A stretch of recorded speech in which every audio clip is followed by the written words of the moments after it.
मैं उस मोदी के लिए वोट मांगने आया हूं। बुजुर्गों, नौजवान दोस्तों, जो 500 साल में टेंट में बैठे भगवान रामलला को भव्य मंदिर में बैठाता है, जो काशी में कॉरिडोर बनाता है, जो उज्जैन में महाकाल का भव्य मंदिर बनाता है और मथुरा का भी पूरा नक्शा तैयार करके बैठा है।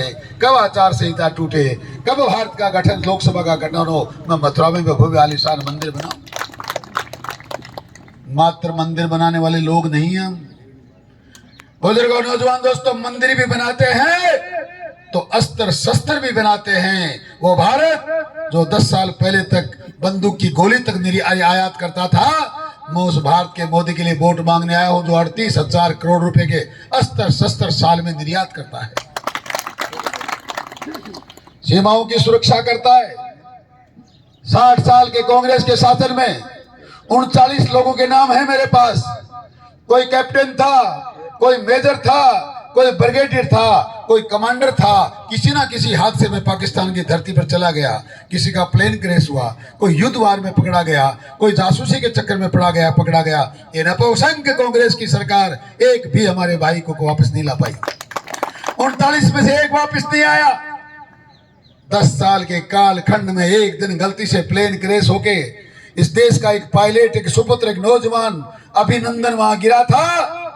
पता चलने के बाद देश की सेना के सर्वोच्च पद पर आसीन होकर उसको हेडक्वार्टर के कंट्रोल रूम में बैठकर मोदी तब तक नहीं रुका जब तक ये कहा, अभिनंदन जब तक भारत में सुरक्षित नहीं आएगा, मोदी ना पानी पिएगा ना चाय पिएगा। और 12 घंटे में पाकिस्तान वालों को यूएनओ ने कहा, अमेरिका ने कहा, सबको आंख दिखाई। मोदी से कहा, साहब हमसे हमारे बस की बात नहीं। मोदी ने कहा, मैं किसी यूएनओ से भूख भीख नहीं मांगता, मैं किसी अमेरिका की सहायता नहीं मांगता। ये भारत का मोदी है, ये मोदी का भारत है। मुझे अभिनंदन लाना भी आता है और मुझे मान सम्मान भी करवाना आता है। मैं उस मोदी के लिए वोट मांगने आया हूं जिसने कहा, ए पाकिस्तान वालों, नाखून के हाथ लगा दिया अभिनंदन के तो समझ लेना तुम्हारा एक सूबा खत्म हो जाएगा। अभिनंदन पे कुठाराघात किया तो आधा पाकिस्तान खत्म हो जाएगा। तुमने कोई और बात सोच ली तो दुनिया से नक्शे से पाकिस्तान मिट जाएगा। अभिनंदन को दामाद की तरह मेरे घर छोड़ के जाना, छोड़ के गए।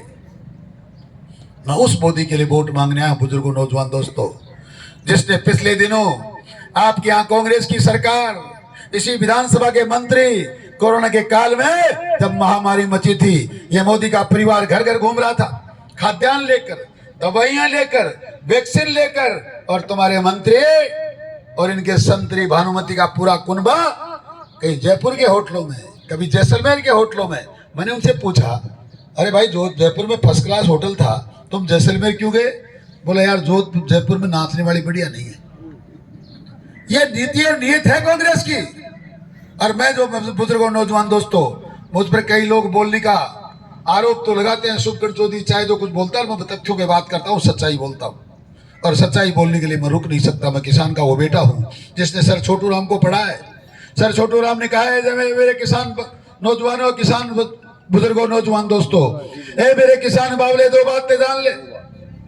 ए मेरे किसान बावले, 2 बातें जान ले, 2 बोलना ले सीख और दुश्मन को पहचान ले।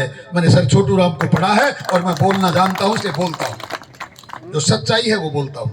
और ये बात सिर्फ मैं